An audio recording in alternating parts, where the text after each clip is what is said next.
Just when you think you cannot be surprised anymore, you get surprised. Happy Thursday. Yesterday, I was talking and doing something, and somebody said, "Did you hear about this young man, Avarius Thompson, that got tased?" I was like, "No." "Well, he's autistic." So immediately you just get a little nervous for a minute, like, "Ugh, what happened?" And I thought, okay, I'm going to look into this, but it's kind of scary. I don't always like to look into it because it's a little bit nerve-wracking, And so I dug into it this morning. And Avarius Thompson's 14, lives in Illinois. His mom and dad, Eric and Gwendolyn. In November, so this was 2 months ago, and it's just coming out. And I think it's because there's now video footage, which I'm not going to share.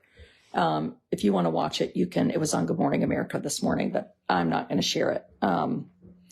So Avarius had been to the grocery store to get some snacks, and just to preface it, like, why are you interested in it? I have a 10-year-old with autism. I also have 3 other children. And so there's kind of 3 big parts to this story. One, the wrong person got tased, which particularly for people of color is a real risk. So we need to talk about that. 2, he was autistic.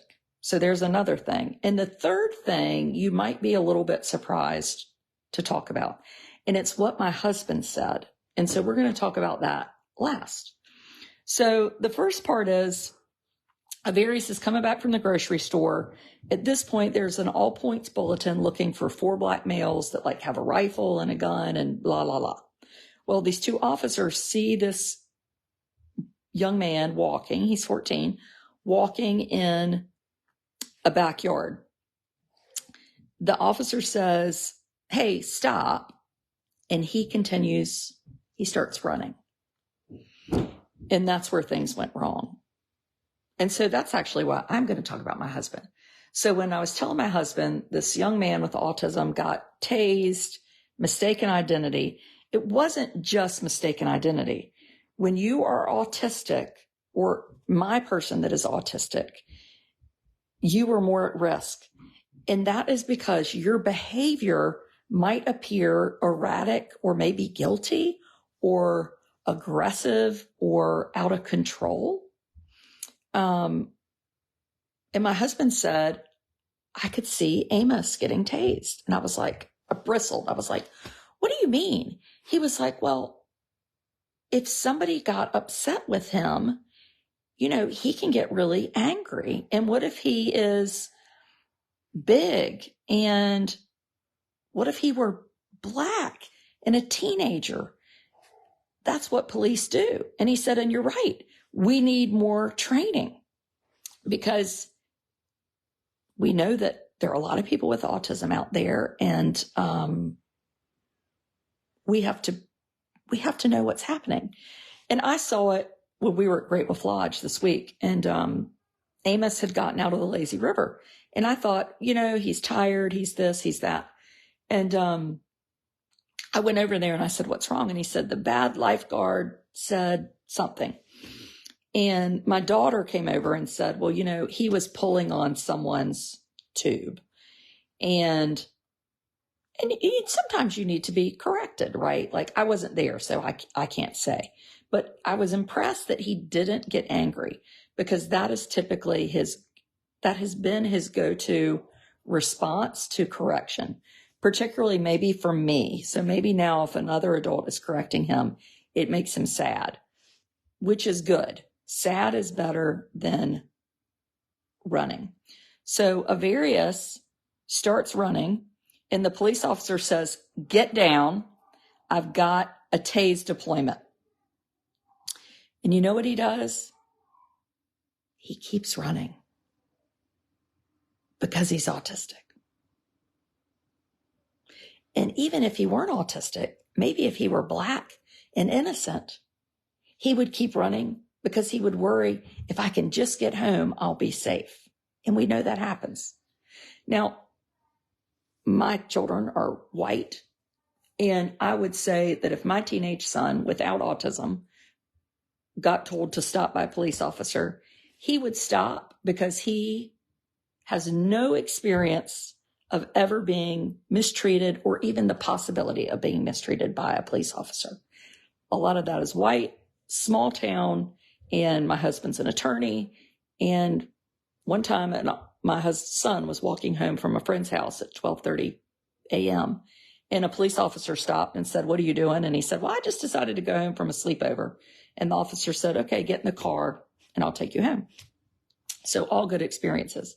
But if Amos was outside and somebody yelled and told him to get down, I don't even think he would know what that meant. People who are having seizures or people who are drunk. The drunk, I don't feel as bad for. I'm not going to give any sympathy to the drunk. I mean, that's just a bad choice. Autistic and seizures, yeah. No drunk, sorry. Your taste. Stay down, don't move. If you move, you're going to get some more. So at this point, he tases him again. He falls. He fractures his hip. The policeman does not know that he's autistic. So Linda feels bad for the policeman, and Susan Hall is sick of white shaming. Well, you know what, Susan? You've been banned. Goodbye. This is not about white shaming. This is about truth and facts in America. If you say children with autism are more likely to drown, I am not autistic shaming.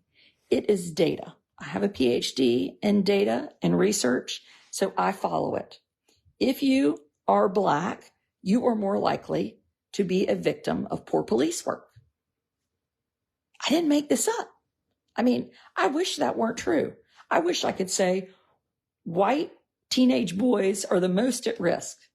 They're not. Now, I'll tell you where they are the most at risk, for being school shooters. I'm not white shaming. If the Black boys were the school shooters, I would say it. Just like the serial killers. It's always the white dudes. I mean, I don't want it to be that way.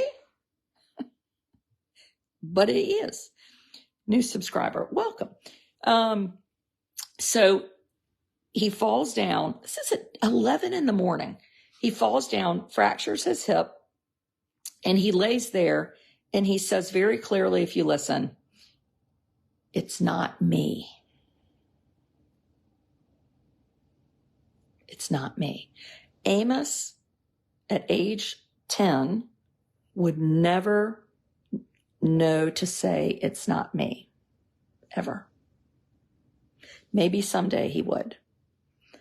But at 14, I would, I'm talking about somebody who's just learned to call. He's still learning people's names. Like, to say "it's not me" is really impressive, and that he could advocate for himself. And so the one person had said, "Well, it was sad, and it was this, and it was," the officer didn't know. One of the officers, I believe, thought, and I'll tell you why. There are two officers. The one officer says, after he says, "It's not me," "I don't think that's him, bro." And that statement screams, maybe this isn't him. Maybe this is a young young man who's scared. Maybe he's neurodivergent. I don't think it's him, bro. That's really important. The other officer says, in defense of himself tasing, "He took off running when I told him to stop." Again, the second officer said, "This might not be him." He was very calm. "This This might not be him. Now, at this point, his sister comes outside. Anyone that has an autistic, I don't know about autistic daughters. I have an autistic son who has a sister, 3 boys and a girl, Illinois. If my daughter, who's 14, went outside and saw Amos in our fenced-in backyard, laying on the ground with a broken hip, with a police officer holding a taser, I can't even say Facebook would ban me forever. Her response might be more frightening than my response. And all I can say is it's a good thing those officers, that mama didn't come out there and find them. I just, for the life of me, yesterday, Great Wolf Lodge. I mean, it's like wet Walmart, Disney World. And when I'm sitting there talking to this lifeguard, I said, I don't know what's happened, but he's upset and I'd like to know what happened so I can help him. And you can understand too of how to replace, how you can recognize him. And the one lifeguard said, well, we've all had autism training. And I said, well, that's great. I said, but I think we need a little more. We need something. We need to understand a little more what's happening. Well, Blair came from, I don't even know where she came from. She was like, in the wave pool or on a slide. And when you're up on these slides at Great Wolf Lodge, you can kind of see the whole park. It's sort of how it's like a Putin command station.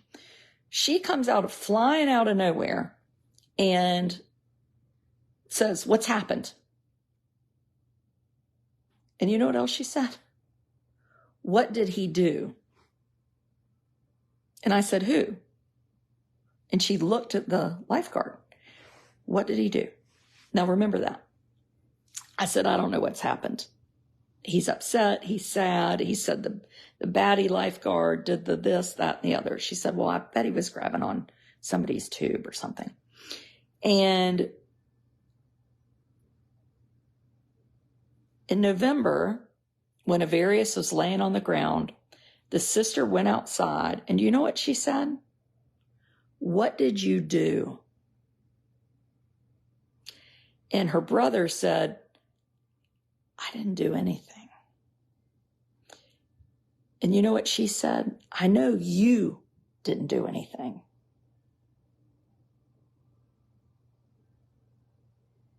She knew that it wasn't his fault. So then they take him to the hospital. And Mama, Gwendolyn, gets there. And he's in the hospital. Now, I would just like to say, after they see him at the hospital, he goes back into police custody. I'm telling you,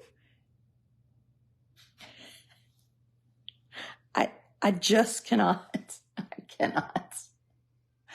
I just can't.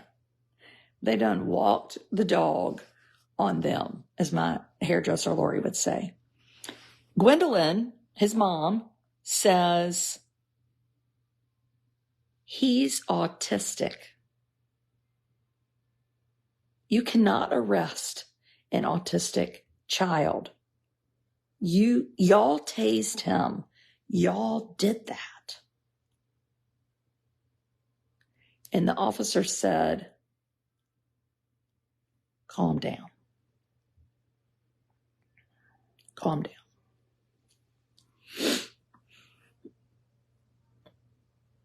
And you might say, well, why share this story? That makes me sad. I don't like that. What's the point of that?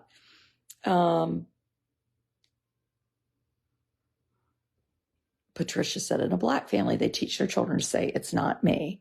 Well, I will tell you, Patricia, if I can figure out a way to teach Amos about that, then I will. I think the other thing to do is that when you live in a small community, generally I think our officers know Amos, but he's 10. He's not out on his own. He's not walking downtown yet. But my friend Carrie Cariello has a little bit of this, and she's fearful. Like, what if somebody confronts Jack? What would he do? He's 6'5" and big, and she always says he's righteous. So that's important. But also, I think just knowing that you can, I would say to that police officer, regardless of the autism, make sure you're right. And my husband is a criminal defense attorney, and he will say, and this helps me see what he's talking about. It would be better for a guilty person to go free than an innocent person to go to prison. So the worst thing that was going to happen is that they thought maybe this was him, and they were wrong. You cannot tase someone until you know for sure. Though I did think, I'm glad they didn't kill him. I'm glad they didn't shoot him, because we see that happen an awful lot. You know? That other officer, I don't think that's him, bro. And you know what's now going to happen? They're going to have training. And so then the village, the town, still has not said, they're like, well, we're going to look into this. A bracelet with a diagnosis is not enough, Jan. If you were running with a bracelet on, unless it is a bright pink fleece outfit, that is not going to be enough. And I think that second officer, I don't think that's him, bro. This might not be him. You know what he was doing? He had discernment. He was following this feeling in his gut.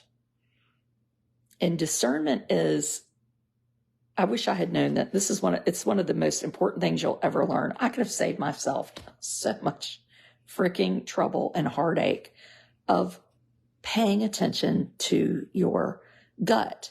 And I learned in this leadership training that gut feeling, you feel something like 100,000 times quicker before you hear or see something. You feel it. It's Illinois. And I think, well, I don't feel it. Well, that's your gut. That's the hair on your arm standing up. That's the flip of your heart. That's the feeling. And what the first officer did, stay down, don't move. You move, you're going to get some more. He was operating not on his gut, but on fear and adrenaline. And fear and adrenaline is a very dangerous thing. Very dangerous. It is why we think sometimes people take their own lives. The average age of women that take their own life is 53, which is really kind of the peak of menopause. Fear and adrenaline. If we could get past that point, could we maybe calm down? If that officer could, if you could freeze time and say to him, hey, what am I supposed to do? Is it him? A child running. He's big. He's 14. Is it him? What else could it be? You could still run and chase if you want to, because the story wouldn't be, this autistic child got chased by police. It wouldn't have made the news. Now, would I be mad if I thought that somebody chased Amos thinking he was somebody guilty? Probably. But it wouldn't be horrific like this is. And I think, my husband's saying, I can see Amos getting tased. We can't do anything. I can't always be there. And someday he's going to be big. Or like this morning, I took him to school and it was terrible. And he said, I don't like school. I don't this. And his nice teacher came out. I texted her and said, I need help. And she said, well, you might not like school, but I know you like Miss Bonner. You know, she was listening to him and reading his body language. And so important, where if you maybe were a fly on the wall, you'd think that child's out of control. Or me at the gas station a couple weeks ago when Amos was lying on the floor, he didn't want to go to school. And the man said, he's glad he's not my kid. And I said, well, he has autism and anxiety. And he said, oh, I'm sorry. So see, that man in the same moment spoke just like the officer tased before he stopped. You know?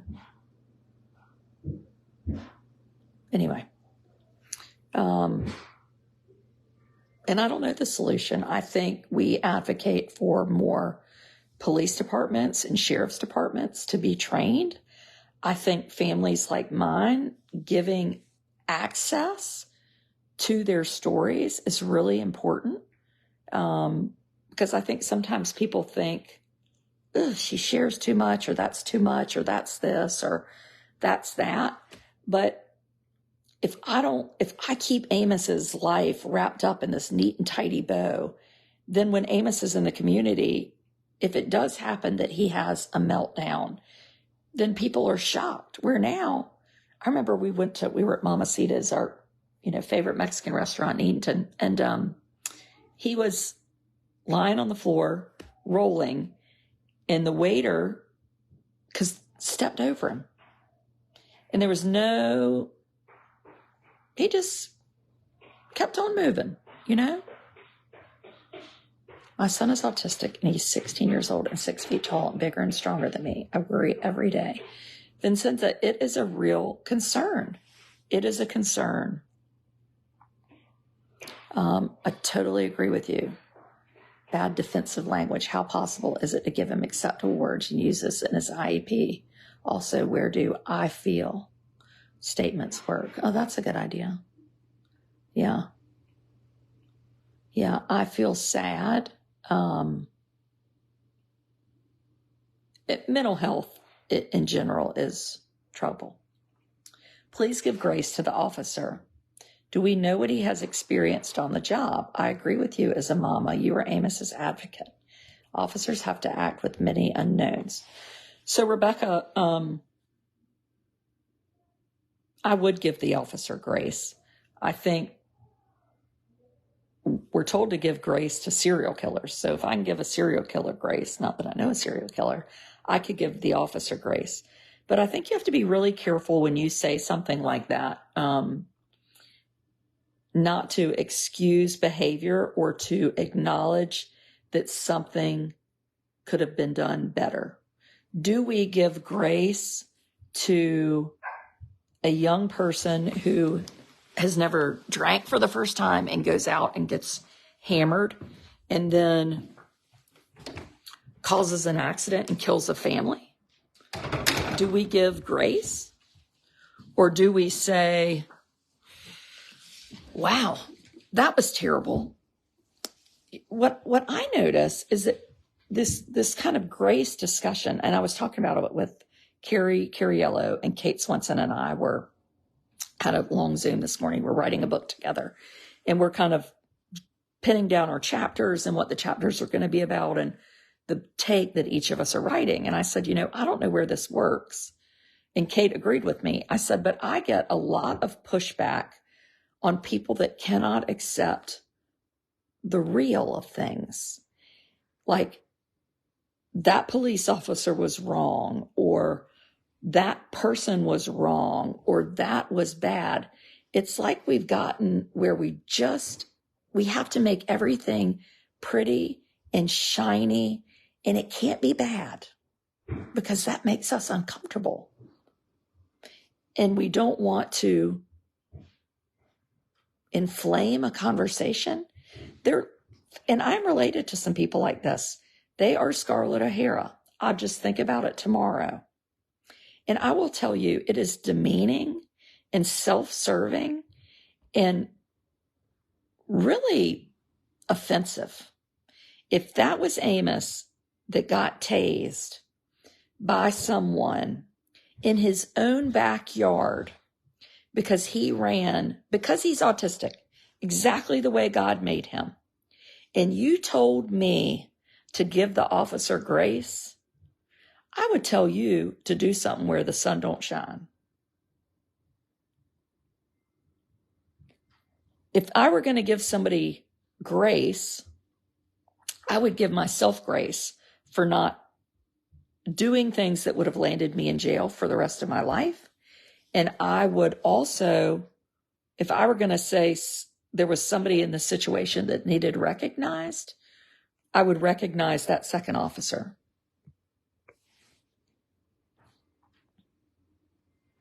Grace is not to absolve or reject self-inspection. It is an opportunity to educate and evaluate if, under the circumstances, anything could have been done better or differently. Oh, no, I like that. Well, then I would give grace. But that ain't what that felt like. Giving grace, I think we had already given grace. The comment that somebody else was using grace was, in the Black community, police see Black children as adults. They don't see them as children. I believe that. I believe that. My son is 25, and people in the community don't always give grace. Our people are the ones that need grace. Give the person running grace. Give the person saying, it's not me, grace. Give those children grace. So next time you're out or you're somewhere and you think just stop for a minute and say, do I know the whole situation? Do I know, And I do that myself. Do not have a perfect track record, but I am certainly better now. So anyway, thanks. And if you want to be on my subscriber page, I put the link up and we're going to go over and do a kind of a heart-to-heart conversation. Less of me talking and more of us talking. So thank you. You're welcome, Brittany.